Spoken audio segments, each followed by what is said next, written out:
Preston the Ice Pick Schick is a mixed martial arts fighter who gained national attention for his world-class striking. These two teams haven't played in more than a decade, but trust me, there was no love lost between these two hated rivals. This season will mark the start of a new era for the UNACA football program, with head coach O'Brien Bennett taking over the reins of a team that went just 1-9 a year ago. Tomorrow, right here in the Amway Center, ETSU has a chance to do something it hasn't done in 25 years. Opposing quarterbacks better get the ball out quickly, or else it'll be a sack. When the Johnson City Cardinals took the field tonight, they weren't wearing their usual red and white uniforms. Instead, the Redbirds were decked out in Tennessee orange in honor of the late Pat Summitt. A win is a win, and 27-0 may seem like a dominating result, but nobody on Tech is pleased with the offense's performance. Josh Dobbs will go down as one of the greatest quarterbacks in Tennessee history, except now number 11 is a member of the Pittsburgh Steelers. We're still not sure who his replacement will be. New athletic director Scott Carter tearing up, accepting what he calls his dream job. If each team's performance today is any indication of how well they've behaved this year, well, the Tennessee Titans are definitely on Santa's naughty list. There are only about 350 students at UNACA High School, and football is a numbers game.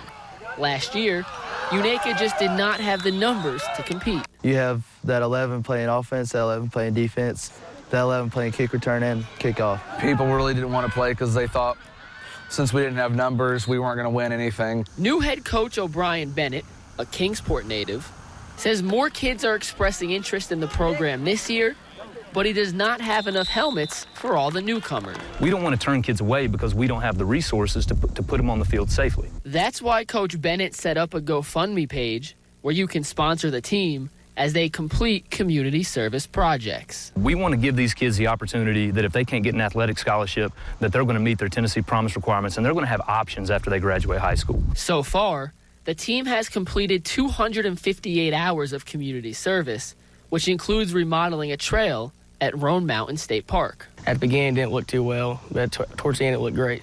So hopefully that'll be like how our season will go. The fundraising goal is $10,000, which will help pay for a new batch of helmets and shoulder pads. We want to get better, like with community, get active, and if we do stuff for them, you know, they'll come out here and support us. Coach says with more support comes more gear, more players, and hopefully more wins. Our goal from day one has been to be one day better. We want to compete with ourselves as individuals and let the results take care of themselves. Myself.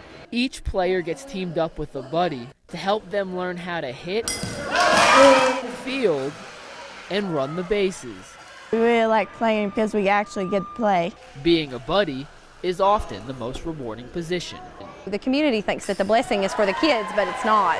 The blessing is actually for all of the organizers and all the people involved. But the league's current field isn't as accessible as organizers would like. There's some places that some people can't get to because they have some disabilities or some special needs. So Coburn's Little League president stepped up to the plate and applied for a grant from the International Little League Organization, and he hit a grand slam. And it was the max amount we could get. The grant is worth $20,000, and the money will go towards transforming the parking lot from gravel to smooth pavement. There's a lot of gravel areas down here that, you know, wheelchair accessibility is a little rough, that we would like to pave, you know, walkways around the parks just to help them out in any way we could. Maine says by the time the Challenger League starts up again next year, all the renovation should be complete.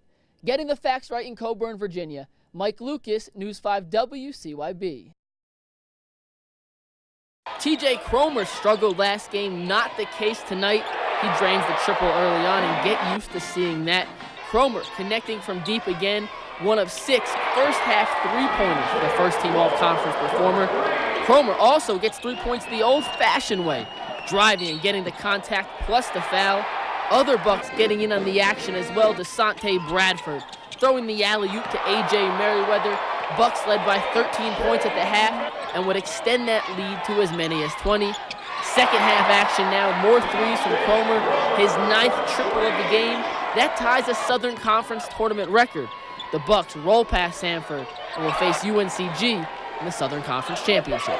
Staying in Carter County, Hampton hosting Gatlinburg Pittman on opening night.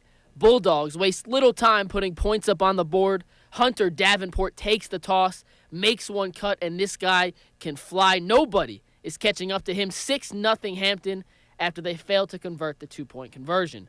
Next Bulldogs possession, Adam McClain punches it in from 1 yard out. Hampton goes up 2 scores early, but on the ensuing kickoff, Gatlinburg-Pittman strikes back. Matthew Side slices and dices his way up the sideline, and by the time the defense can catch up, it's already too late. 85 yards to the house, but Hampton wins this game convincingly, 64-28.